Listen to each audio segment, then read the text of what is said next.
Hello and welcome to the November edition of the Kushmerek Connection. Thank you as always to FATV for hosting us in their amazing studio on Main Street in Fitchburg. Joining me in studio today, no stranger to North Central Massachusetts, Worcester County Sheriff Lew Evangelidis.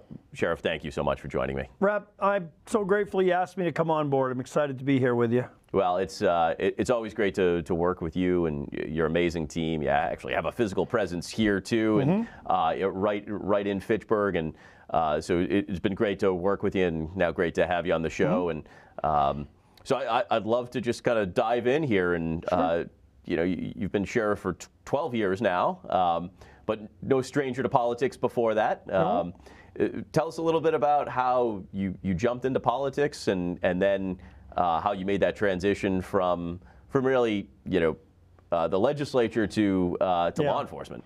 Well, I'll try to be brief, okay? Sure, yeah. You opened the door to that you don't question. Have to be. Yeah. But I'll just give you a little background, and thank you for having me here and giving me a chance to talk to your audience and things. And you're doing a great job, by the way, and you've been a big supporter of what we do up here, and I'll talk about that in a little bit, but I just wanted you to know that you've been a good friend and you've been a big supporter of what we do here, and you're making a difference in this community. And what I'm talking about now are people who are in recovery, people who have been in the criminal justice system, people who need help and support to be given a chance to succeed in their lives. And you're a big part of that, and I'd like to think I play a similar role here in the community. And that's where our partnership really can make a difference. Absolutely. So I'll give my quick life story is I'll just kind of, because it kind of feeds into it, is, you know, like a lot of people, I was born and raised in Worcester, three-decker. My grandparents lived in Holden. My mom grew up in Holden, so we built a house on their land the old-fashioned way, subdivided a little lot, and built a house next to my grandparents. And there's a point in this, I'll tell you, but there was a little trail that connected our houses, so I would go up and visit my grandparents all the time. And you know, it was great to see them. Of course, they were as close to me, or if not closer than my own parents, just because grandparents spoil you. Of course, right? You know, in the best ways. Yeah. In the best way. So I was very blessed to have that background. And after college, you know, went to Wachusett, UMass Amherst. Ended up living in New York City for a while as a state in New York, I worked on the commodities exchange. Moved to California after college, dug trenches for a while. And it was amazing work, you know, hard work, but I learned a lot about, you know, construction and things. Ended up living in New York City, as I mentioned, on the commodities exchange, and then I decided to go to law school, so I went to Temple University in Philly. And after that, I've always been interested in criminal justice. So I went and was a state prosecutor in Dade County, Florida. Wow. And I'll tell you, I'm an older guy now, not a youngster like you. I started there in 1987. If you want to know a lot and learn a lot about criminal law and prosecution, you go to Miami in 1987. And I was living in Miami Beach, and it's not what it is today. It was a rough neighborhood, a lot like Scarface, shootings on my street, crazy stuff. But I learned a lot, but I realized that I really wanted to come home. You know, I was a Massachusetts guy, so I liked criminal justice work, so I ended up interning one summer in law school at the Suffolk County DA in Boston, and I got a job offer there. So I moved home, home being Massachusetts. Sure. So I spent a couple years in that office, and then I was getting married and wanted to raise a family, so I got out of the public sector for a while, and I worked in the private sector for about 20 years. But during that time, I was a law firm, Pellegrini, Sealy, Ryan, and Blakesley out in Springfield, and also worked at Wausau Insurance Company, was defense counsel. So I worked in 20 years in law. But during that time, I moved back home. This is where I was getting to the beginning, I bought my grandparents' house. They had either passed away, one of them, the other couldn't maintain the home. So we moved our family, my wife and 2 kids, bought my grandparents' house. So I raised my kids to walk down that trail to visit their grandparents that I walked up to visit mine. So I felt a beautiful connection to back home. My kids were the 5th generation to grow up on Little Newell Road in Holden. And then I got involved in my community, and is just to fast forward now. So in 2002, they'd redistricted the area, and I thought, being a Republican, I saw an opportunity there, and I was 40 years old. So unlike you, a youngster getting into it, I was an old timer getting in. But I felt I had a good experience, and I thought I'd enjoy doing the public work like you do and things, legislation. So I ran, and I had a very successful campaign. I won that race. I got reelected enough, you know, many times. And what term are you in now? You're third? In my second term. Second. Yeah. So I served 4 terms, and in 2010, Guy Glotis had been the Worcester County Sheriff. He had made the decision. I knew before he announced it that he was probably going to run for auditor. So there was an opening for Worcester County Sheriff. And I'll tell you this, Mike, I honestly had never thought about running for sheriff. It really wasn't on my radar screen.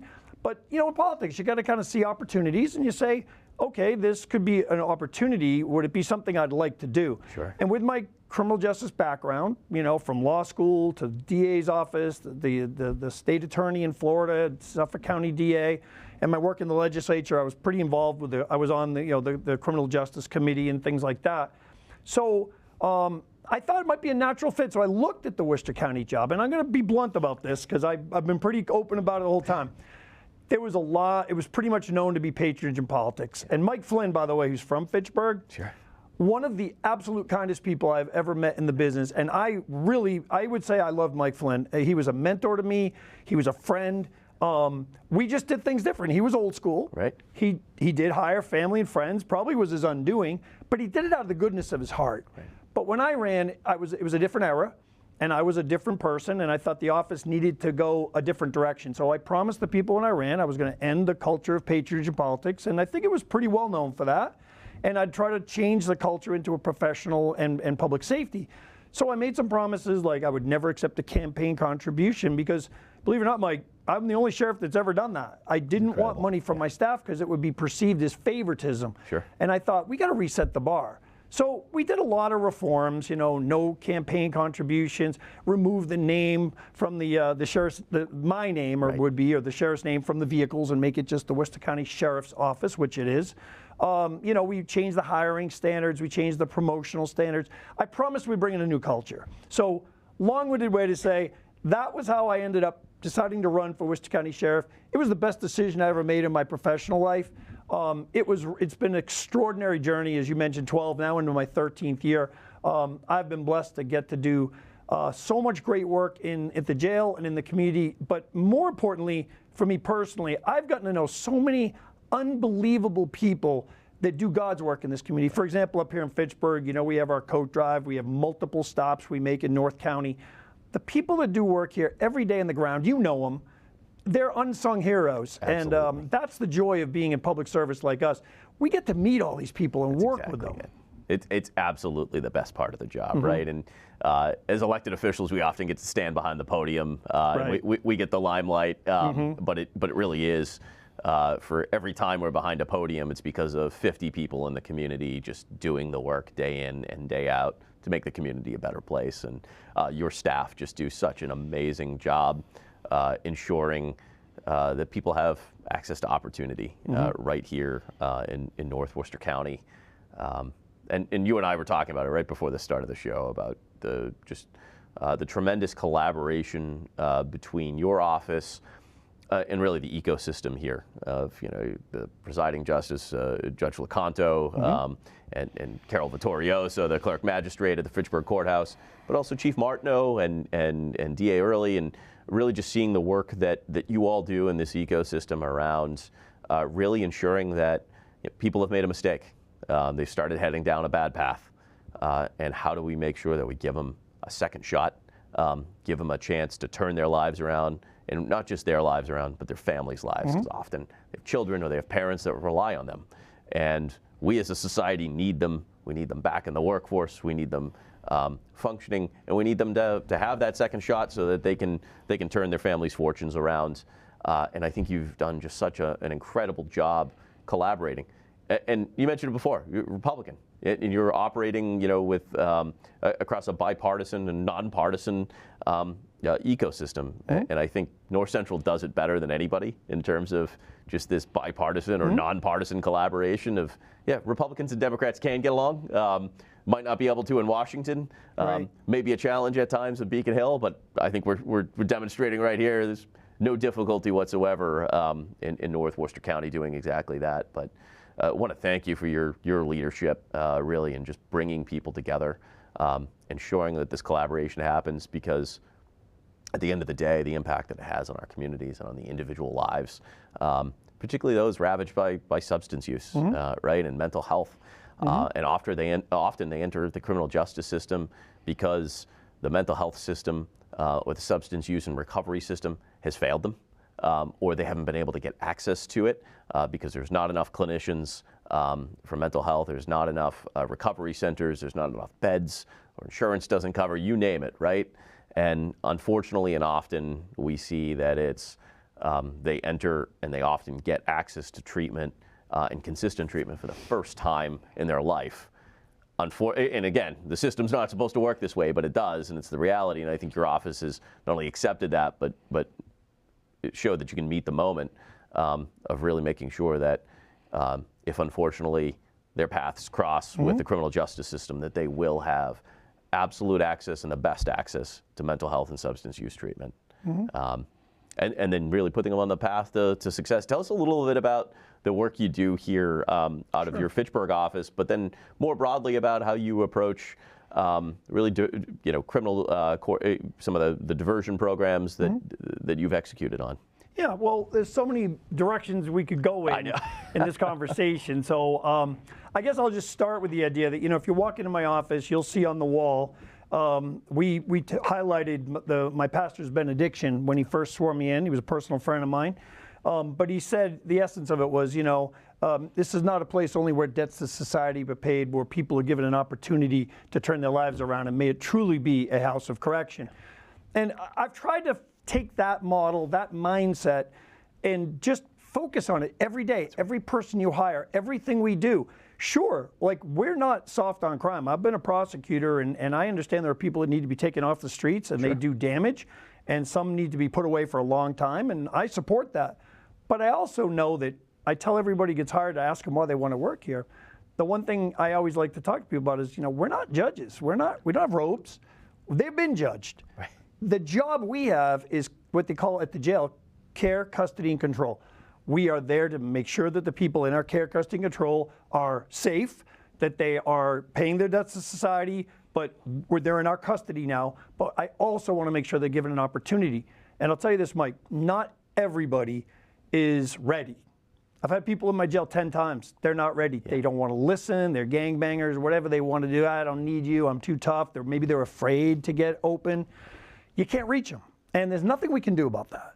But we can hire the best staff. I mean, from the correctional officers to the substance treatment counselors to the educators to the medical staff who are compassionate people and want to take that moment to reach someone. Because if we can do that and we can pull them into our programming, you get them on the right path. And that's what it's all about. And I'll say this before I get to the Fitchburg part. So we've been doing that at the jail for now 13 years. I could not be prouder of the work we've done. And the one comment I'd like to say on your show, because it is so true and people would be surprised to hear it, because there are people, let's be honest, I mean, we have to get into it, but there are people that feel like we shouldn't really have jails, or we over prosecute, or we over incarcerate. Maybe some parts of the country that's true. We have about the lowest incarceration rate in the United States. We're in the bottom 5, and sometimes we're number 1. We don't over-incarcerate in Massachusetts. And we are very progressive in a lot of our policies. So I can't tell you how many people have said to me, when I meet them in the community, and every day, I'm out here today in Fitchburg, going to Gardner after that. I have our Reserve Deputy Board meeting tonight, and I'll meet somebody along the way that'll say to me, maybe on most days, and somebody will come to me, hey, do you remember me? I was in your jail, I was in this program. But they often tell me going to your facility, going to jail was the best thing that ever happened to me. People don't believe that until maybe they've seen what we do, because a lot of people want to be critical because people are critical. I welcome people to come and see the work we do every day. And you hit the nail on the head when you talked about the mental health and the substance treatment. I'll tell you this, Rep. When I first got in 12 years ago, I knew there was an opioid epidemic coming. I practiced law. I saw clients that were ghosts of themselves. They got caught up in OxyContin, and we all know that story. And it was bad, and it was really a pivotal moment. And right around 2010 when I got elected, that people were starting to recognize this and be open about it. Instead of being in a closet and hiding it in shame, they were coming out and saying, I need help. My family needs help. We lost a loved one because of addiction and things. And it really helped turn the conversation to something that we needed to deal with it. Let's not hide from it. It's very real, and it's hitting every family. And I said this 10 years ago, if you haven't been touched by alcoholism or a drug, OxyContin or drug addiction, you're going to be one of the few families that haven't been touched, because it's hitting everybody. Absolutely. So now we have to deal with the problem, but what we learned in those 10, 12 years, I think we've understood that mental health is if a co-occurring disorder, but almost they go hand in hand. Right. So we spent years focusing on the drugs and recovery programming and stuff, which was great. But we've become very aware, in my term as sheriff, the importance of mental health. So we've doubled and now tripled our mental health budget. Every person who comes into our facility gets evaluated and gets personal counseling if necessary. So we've done all that, but I want to get to the Fitchburg part. Sure. Because that's really, a big part of what you've been part of. Yes, there's a lot of stories I can tell as sheriff because I'm so proud of the work, and it's very direct. I could list 10 programs right now we have at the jail that you'd be like, your listeners may not know about, but we don't have time to get into that today. I think people would be shocked by just the breadth and depth of programs that you have that either aren't seen elsewhere in the Commonwealth or aren't seen elsewhere in the entire country.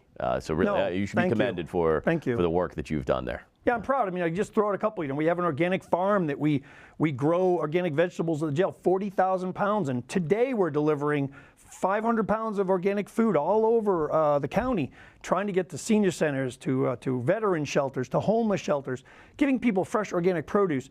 One program. We have an RV program where we train people to get good quality, good paying jobs when they get out. We have a culinary program that we partner with Quinsigamond Community College. We have a financial literacy with Worcester State College. We have a music program. We partnered with Anna Maria. I could go on and on. But I want to focus instead on what we do up here in Fitchburg, because we have 3 reentry centers, and we could do a whole show someday on just the reentry centers. This is not the jail. What we run, and a lot of people don't know this, and I think it's important because not only are they doing really important work, I think they're the future of the way corrections is going to go. And what it is we have a Fitchburg, a Worcester, and a Webster Center. Yeah. And I'll give you an example for Fitchburg. Someone gets arrested. They come into the criminal justice system. They've maybe been here before. They'll come before Judge Lecanto, and they'll be at a point where they could be sentenced to prison. But he'll look at them and he'll think, most are nonviolent offenders, not gun charges. They have problems with addiction, with substance abuse, misuse. They have problems with mental health. They'll talk to probation, and they'll say, let's look at a diversion program. Give them another chance, because we don't think they pose a violent threat, but they need help. And a lot of those people are sent to our center in Fitchburg, which you've been to. And in that center, that's where we have an extraordinary staff. And I mean, I couldn't be prouder. And from Mark and Mary on down, what they do is they come into then they're assigned to us as part of their probation. It's not babysitting. We will drug test them randomly. We'll hold them accountable. And if they're not accountable, we work with the probation department. We report them back as violating, and they can get sentenced. But in the meantime, we're trying to offer them opportunities, education, substance treatment, job training, everything we can do in that center to help people. And that's the work we do every day. And the goal is to get people released from that center who have completed the programming, who have moved on with their life. We have graduations, and I go to everyone, and you have been going as well. And you have been an extraordinary part of that. I want you to know you're going, and your presence says a lot about you, but the words you bring of encouragement have really resonated with people. I hear it all the time, how appreciative they are of your support. As the Chief Martineau, as Mayor Di Natale, I mean, this community, you all come to our graduations, and you're part of it, and that means so much to the graduates, and as importantly, their families. So that's the work we do in Fitchburg. Our center is right downtown by the courthouse. Welcome to come in. It's your building as much as ours. Absolutely. But we do good work in there, and the people there really believe in what they do. And I'd like to think that's a microcosm of how we can make a difference, because if somebody gets out of that center, they don't repeat offend, and they turn their life around, we all win, Rep. Exactly. They win, their families win, our community wins, and that's how I've looked at my job as sheriff, to be piece of a beautiful puzzle of Worcester County, up here in North Worcester County, blessed to be part of the fabric of the community, but blessed to play a role in our safety in our community. And if you don't have a safe community, businesses aren't going to want to open. That's right. Jobs aren't going to be here. People are going to be nervous to send their kids to school. Nobody wants to live like that. So we like to think of ourselves helping our community better, safer place. And it's all with partnerships. And I said, you're one of those key partners, and I've appreciated our time working together. Well, the feeling is mutual. And I think when government's at its best, and when that collaboration is happening across the entire spectrum, right, we can accomplish 2 things at once. We can make our community safer, and we can end that pipeline of recidivism, and actually allow people to re-enter society or to rejoin society in a productive way that unlocks limitless potential for their current generation and their families. And that's just so critical when we can do both of those things at once. And I think that program and the success of your program has proven that time and time again. Of our community is getting safer, and you're seeing these graduates from your program, years later, they've gotten their high school diploma, they're working, plugging away towards a college degree, they're getting a good paying job, they're moving into a better apartment, for themselves and their kids and their families. That's exactly how we want the system to work. And I think you've really demonstrated the blueprint for how this should be replicated across the Commonwealth, but also across the country. I think at this time where you just have some cynicism about how the wheels of government, work and turn together, and they don't always look harmonious, I think you found a way to make it work seamlessly and harmoniously in our region. And like you said, we all own a piece of it. It's all of the elected officials, but it's also the community, and the community showing their support and making those expectations that this is how it works, and this is how it should work and will work in the future. But I can't imagine, working in this ecosystem really without you, Sheriff. Well, thank you. I really appreciate those kind words. And I was thinking just of one thing I'd like to mention, because I do love this work and I am proud of the impact we can have. And it's all the team we've got. I mean, I couldn't do it without the team working at the Fitchburg Center that they do every day. And their commitment, they love their work. They do. They don't get paid a lot. I mean, they do it because they love it. But I'm going to tell you just one quick story that I repeat a lot of times, but it was up here in Fitchburg that I heard it. We have graduations, which you've been to, and they're always special. And I always ask the graduates if they'd like to say a few words. Now, not everybody's like us. Give us a mic, we'll take it. But I give them the opportunity, and I always feel those are the most special moments of the whole event, is when they get to express how these programs have changed their lives. But there's always a surprising moment, and it started here in Fitchburg. One day I said, did anybody one family member raised his hand, the father, and I said, can I help you? He goes, could I say something? Now, since this happened, I've opened it up to families if they'd like to share their thoughts, because you got to remember, these are special moments, and the families know that to see this community come out, and I welcome people to come to these ceremonies. You got a graduation. You were at a big one just recently. We had maybe 12 or 13 graduates, but sometimes we have as small as 4 or 5, but we have them, and we celebrate their accomplishment. Sometimes people have never even received a graduation certificate in their lives. This is a big moment for them, their families, for us. Community comes out. But a father raised his hand. He said, could I say something? I said, of course. And he get up, he goes, and it's moving, but he said to me, he goes, I lost my daughter 23 years ago. I lost her, and you gave her back to me. So I think of that, and that happened right here in Fitchburg, and I repeat that a lot because that's what this is all about. Imagine something that beautiful, moving, being said to the work we did, that we gave him his daughter back. Now, that's not me, that's everybody. That's right. But these things happen, and when they happen, we all win. Those are the special moments, right? And it's hard work, Mike. We don't bat 1,000. You know that. No, and you can't, right? And you said it earlier of not everybody's ready, and you hope that it's on the first or the second try that you were able to connect to them, but sometimes it's on the 10th or the 20th. That's right. But appreciate the work that you and your incredible staff do, from the top on down. And so, Sheriff, as always, thank you for your partnership. Thank you for coming on to the show and talking to me, but also educating the public on the incredible work that you're doing right here in North Central. Well, Rep, you can have me on any time. I love the work you do. You've been a great rep for this city. You do a great work. Your commitment is so obvious to anybody who knows you. So I really enjoy working with you, and I thank you for having me on your show. We'll have you back on sometime soon. Sure. Look forward to it. All right. Folks, thanks for tuning in. As always, thank you to FATV. Stay tuned. We'll see you in December. Bye.